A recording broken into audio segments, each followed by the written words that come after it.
aqueles que querem simplificar o olhar do futuro. Pior, aqueles que querem entupir nossa inteligência com barulho, com zoada, para que nós não paremos para pensar, querem nos impor agora um preto ou branco, um azul encarnado, como se o problema do Brasil fosse trocar Chico por Manel ou Maria. Não é. Ou alguém imagina que o fato de que o Brasil hoje tem a pior distribuição de renda do mundo, entre nós brasileiros, meus conterrâneos, 1% são dono da população, são dono da metade de toda a riqueza do Brasil. 5 pessoas que eu conheço, 5 pessoas, os dedos de uma mão, têm hoje as posses de 100 milhões de brasileiros mais pobres e de classe média. Olha o que eu estou acabando de dizer. Aí temos paciência. O Bolsonaro, o trágico presidente da República que temos aí, na minha opinião, está piorando tudo isso, está agravando tudo isso. É um assassino em massa pela conduta anticientífica com que enfrenta a pandemia. Mas nós precisamos ser honestos com nós mesmos. Não foi o Bolsonaro que produziu essa tragédia brasileira. Nós precisamos parar para pensar, isso vai doer. O Bolsonaro está na presidência da República há 2 anos e pouco. Está piorando tudo desses números. Mas o Brasil não é a sociedade mais desigual do mundo porque o Bolsonaro fez isso. Foram outros governos. E a gente pode relativizar. A gente faz o que é possível, mas não tentar é lesão criminosa. O sistema de impostos que garante essa progressão de injusta concentração de renda é o mesmo desde o Itamar Franco. Eu fui ministro da Fazenda, meus compatriotas. Eu comandei a economia do Brasil. Nesse país, na minha mão, os ricos pagavam imposto. A alíquota grande do imposto de renda era 35% e a do pobre era 7,5%. Agora, um trabalhador de R$ 2.050 paga 15% de imposto de renda e um artista, um futebolista riquíssimo que ganha 1 milhão, 2 milhões, 3 milhões de reais por mês paga 15% também porque está na pessoa jurídica. Hoje, a gente tem uma dificuldade de entender o tamanho do problema, do caos social que a gente vive no Brasil, o tamanho da pobreza que a gente vive no Brasil. E hoje eu falava de um número, né, na minha live de manhã, porque semana passada saiu uma pesquisa mostrando que o brasileiro começou a comer mais mingau, né? Que parou completamente de comer carne nas classes D e E, quando pode estar comendo salsicha. E aí eu peguei e falei assim, calma, deixa eu revisitar alguns números aqui. E só para vocês terem ideia, gente, no Brasil a gente pega às vezes a média, né? O PIB cresceu, a inflação subiu, a renda per capita, tudo isso é média. E a média é muito perigosa. O Einstein dizia que se você tem a cabeça no freezer e os pés no forno, na média você está na temperatura ambiente, na prática você está morto, né?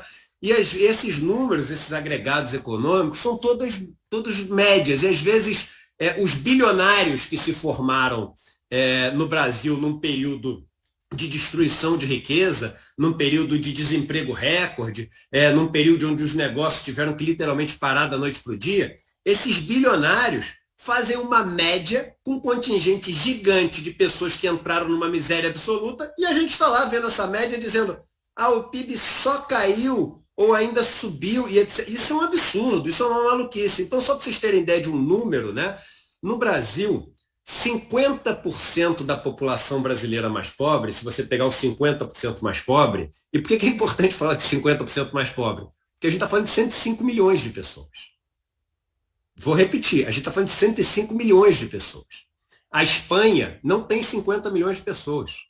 A Inglaterra e a França têm um pouco mais de 60 milhões. A Alemanha tem em torno de 80 milhões de pessoas. A gente está falando de muito mais do que todos esses países. A gente está falando de um dos países mais populosos do mundo, pegando a metade mais pobre da população brasileira. A família mais rica desses 105 milhões de pessoas tem uma renda per capita de R$700 por mês. R$700, essa é a família mais rica. Você pegar a renda média desses 50% mais pobres, A gente está falando de uma renda média em torno de R$ 400 por pessoa. E aí eu vou te perguntar o seguinte, Lupe. Você sabe qual país tem uma renda média, na verdade até um pouco acima do que R$ 400 por mês? Isso são menos de $100 por ano, né? Você daria ali uns $1.100 por ano. Você sabe qual $1.100 por ano? Sabe qual país tem uma renda média per capita de $1.200 por ano? Acima disso? O Haiti, Senegal, Mianmar, a Nigéria tem 2.400. A gente está falando, gente, é importante a gente ter esse choque de realidade. A gente está falando que no Brasil a gente tem um Haiti maior que a Alemanha. A gente tem um país maior que a Alemanha que vive nas condições do Haiti, só que está aqui. E aí eu vou para a fala da senadora Luiza Helena, que é o seguinte, não existe, isso é um erro enorme das pessoas imaginar, mudança estética que resolva isso. Não existe mudança, às vezes eu vejo até no campo progressista as pessoas imaginando que tem uma bala de prata e falando o seguinte, é só taxar as grandes fortunas. É muito mais do que taxar as grandes fortunas. É muito mais do que, é também taxar, mas isso é um pedacinho desse tamanho. É mudar a lógica estrutural. É muito mais do que só dar acesso à educação. Porque se você der acesso à educação sem distribuir riqueza, sem distribuir terra, sem distribuir máquina, sem distribuir acesso ao capital, você só forma escravos mais bem treinados. Nos Estados Unidos, desde a década de 80 para cá, investiram demais em educação, e é claro que a educação é um dos pilares da história, mas só para dar um exemplo do que é educação sem o acesso ao capital.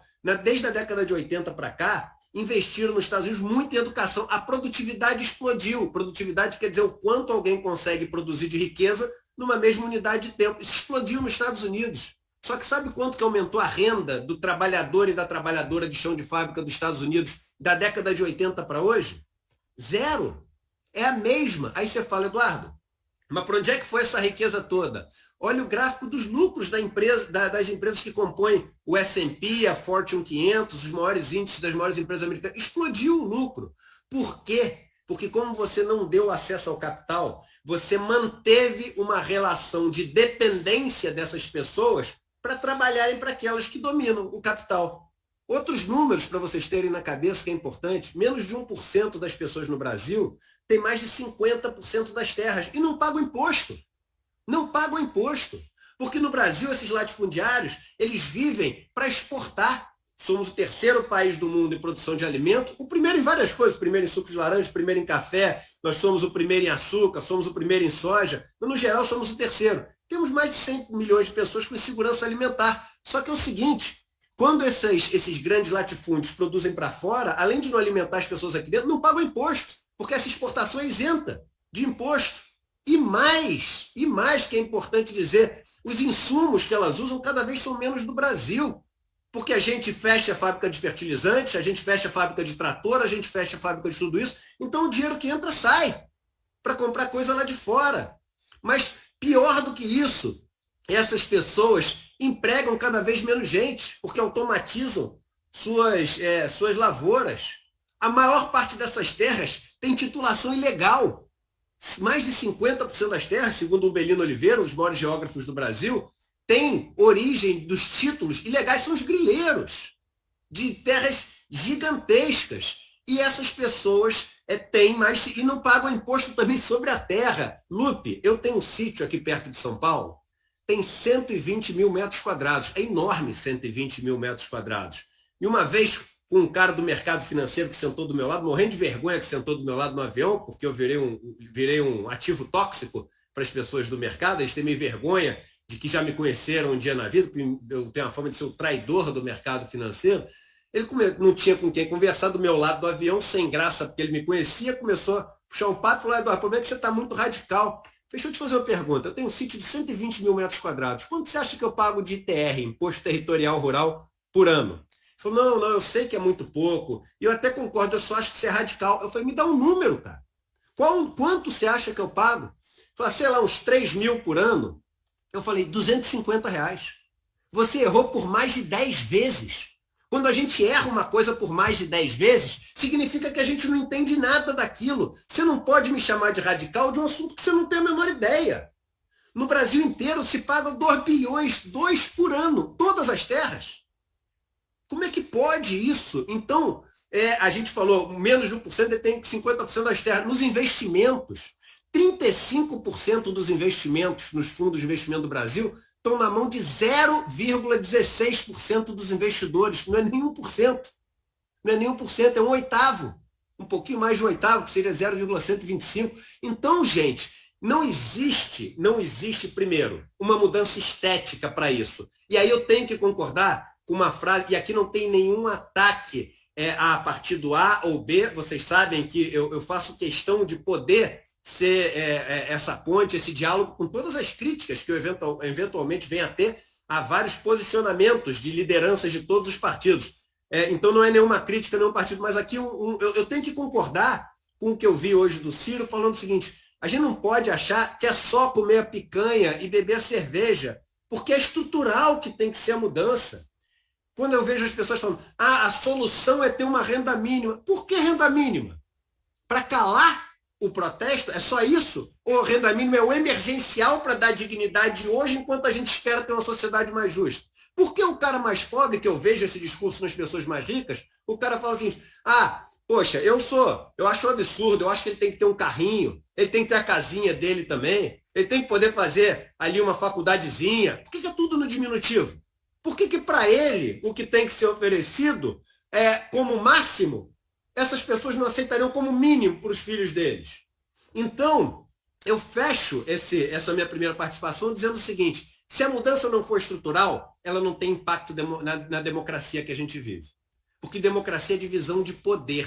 E não existe pensar em rebalancear poder simplesmente dando um potencial maior de consumo para as famílias mais pobres. Porque você aí não rebalanceia poder. E aí você continua com os imãs de capital que você tem nas figuras mais ricas desse país que concentram tudo. O dinheiro, ele não vai ser dos mais pobres, ele vai passar pelos mais pobres, mas rapidamente, no primeiro momento, na primeira crise, na primeira oportunidade, voltam todos para os mais ricos. Então, a gente tem que falar de mudança estrutural para falar em rebalanceamento de poder e poder falar novamente na possibilidade de evoluir como uma democracia. No Brasil, infelizmente, cada CPF não vale um voto.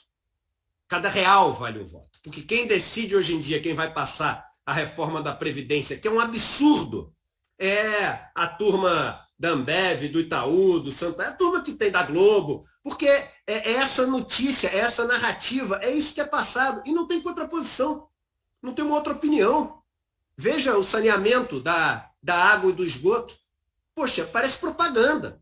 Não ouvi uma pessoa contrária falar. Quando eu participei do debate da reforma da Previdência, eu te faço uma pergunta: quantas mulheres negras tinham espaço para falar? Quantas mulheres tinham? Nenhuma. Além de ser só quem era a favor, era só quem era a favor, e normalmente homem branco. E quem mais foi afetado pela reforma da Previdência foram os negros. Por quê?